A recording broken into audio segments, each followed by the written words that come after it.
Halo, assalamualaikum warahmatullahi wabarakatuh. Kembali lagi dengan channel saya. Kali ini aku akan membahas tentang planet-planet dan anggota tata surya.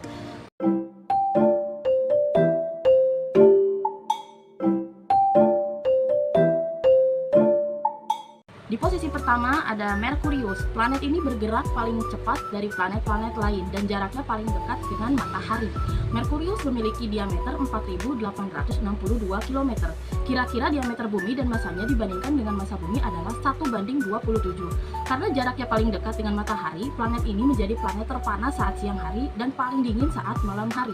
Merkurius sering mengalami tabrakan dengan asteroid sehingga permukaannya dipenuhi kawah-kawah dengan kawah terbesar berdiameter 1.300 km, yaitu cekungan Caloris. Di posisi kedua ada Venus. Venus merupakan planet yang paling mirip dengan bumi, hanya saja atmosfer Venus lebih padat sehingga tekanan atmosfernya mencapai 100 kali tekanan atmosfer bumi. Diameter planet ini adalah 12.190 km.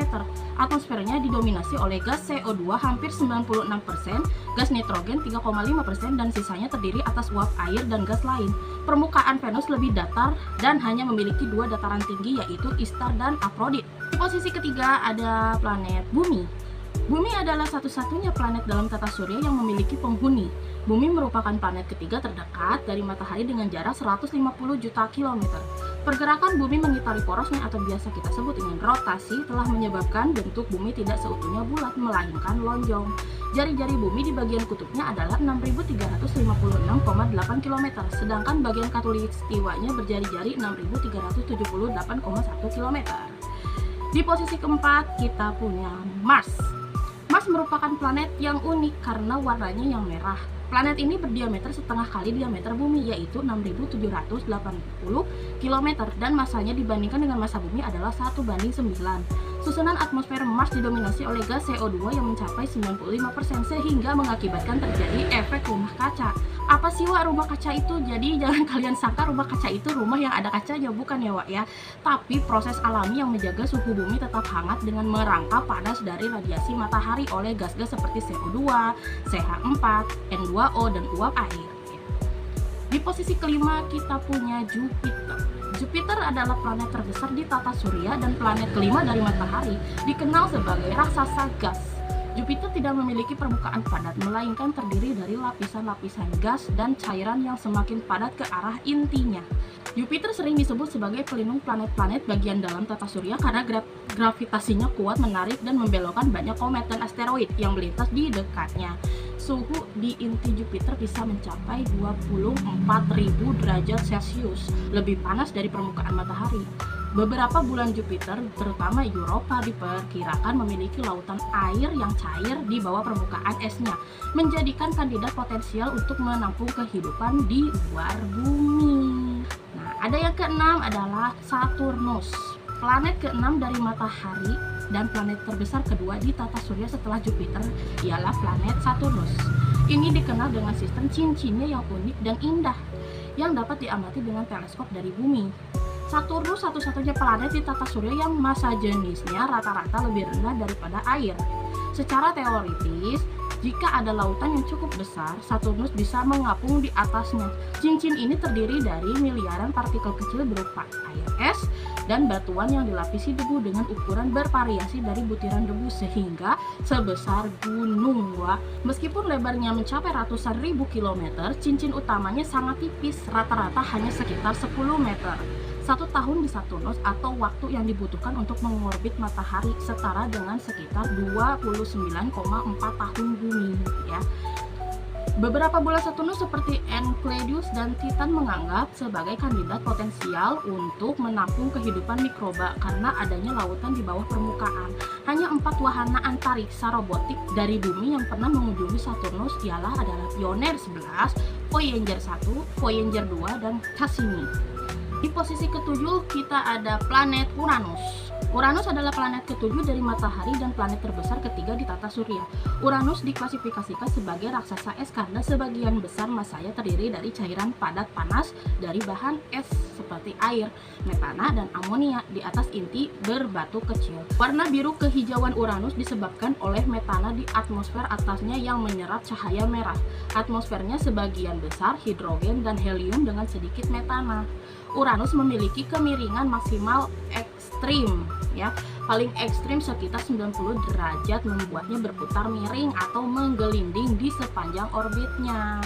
Kemiringan ini menyebabkan musim paling ekstrim di tata surya. Satu kutub dapat menghadap matahari selama hampir seperempat tahun Uranus. 21 tahun kalau di bumi, ya.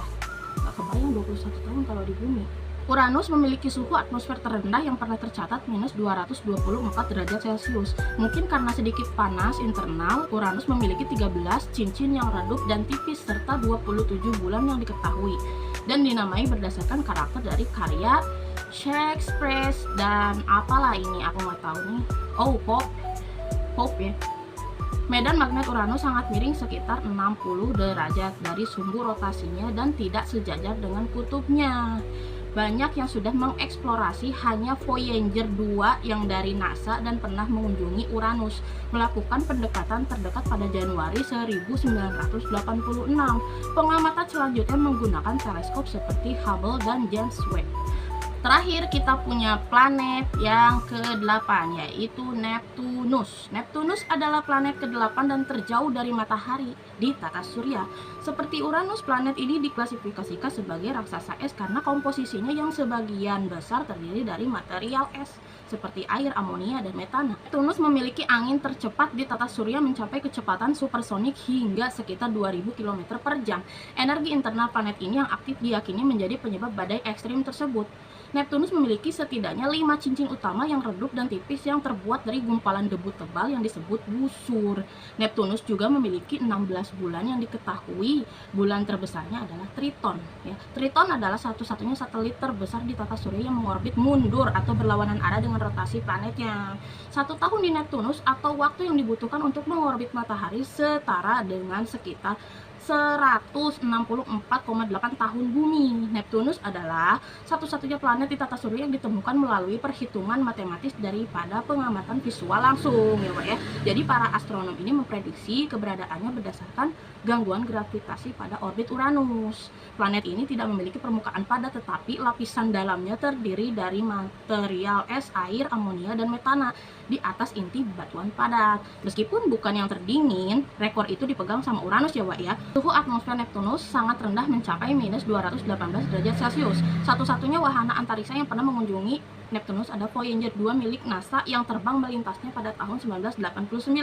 Hingga masih banyak misteri yang harus dipelajari dengan planet ini ya Wak ya.